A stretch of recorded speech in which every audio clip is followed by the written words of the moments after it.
Hello guys, welcome to my channel Vithika's home kitchen. आज का हमारे रेसिपি इलिश माছের তেল ঝাল।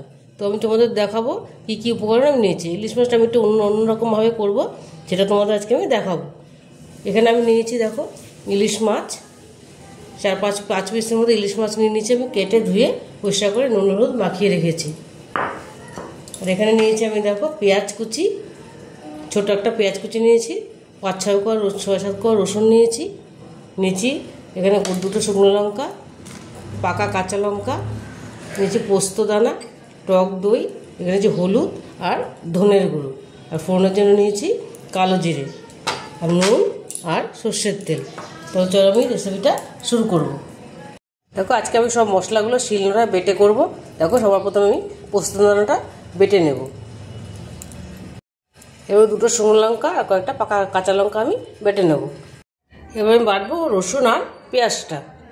সব মশলাগুলো আমি বেটে নিয়েছি সুন্দর করে। দেখো, আমি এখানে কড়াই বসিয়ে আমি তেল দিয়ে দিয়েছি। দেখো, তেলটা গরম হয়ে গেছে। এবার আমি মাছগুলো ছেড়ে দেবো। মাছগুলো প্রথমে ভেজে নেব।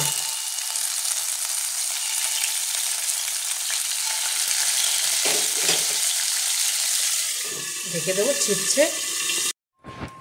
দেখো, মাছগুলো আমি সব ভেজে নিয়েছি হালকা লাল লাল করে। এবার আমি ফোড়নটা দিয়ে দেবো। আর একটু তেল দিয়ে দিচ্ছি কড়াইয়ের মধ্যে। এর মধ্যে আমি কালো জিরাটা দিয়ে দেবো। এবার আমি এই সবগুলো দিয়ে দেবো। সব মশলাগুলো যে বেটে রেখেছিলাম শিলনোড়ায়, এটা আমি দিয়ে দিলাম।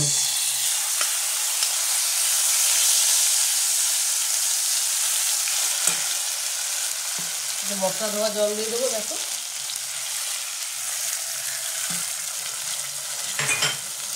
দিয়ে দেবো আমি হলুদ গুঁড়োটা, ধনে গুঁড়োটা, আর শুকনো লঙ্কা গুঁড়ো দেবো না, যেহেতু আমি এখানে নিয়ে দিয়েছি। তো বেটে দিয়েছি শুকনো লঙ্কা কাঁচা লঙ্কা। এই বাটার টেস্টই একটা আলাদা, শিলনোড়ার বাটার টেস্ট। তোমরা আবার করে দেখবে। এবার দিয়ে দেবো নুন, আর দিয়ে দেবো ফেটানো টক দইটা। টক দইটা একটু ফেটিয়ে দেবো।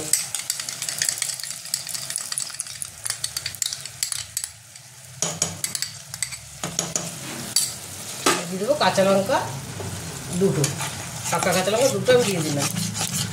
এটা আমি কষিয়ে নেবো ভালো করে।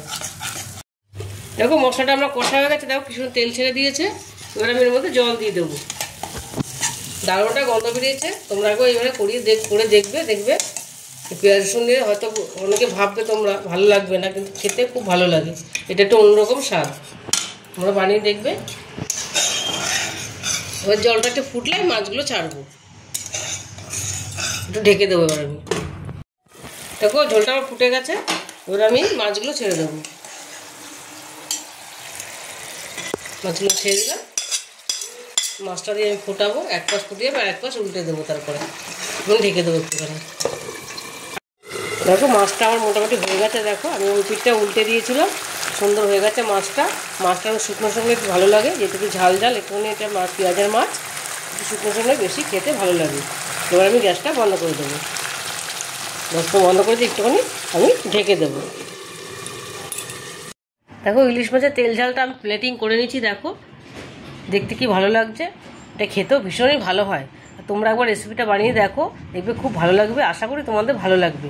আর যদি রেসিপিটা তোমাদের ভালো লেগে থাকে, তাহলে আমাকে লাইক, শেয়ার আর সাবস্ক্রাইব করতে ভুলবে না। টাটা।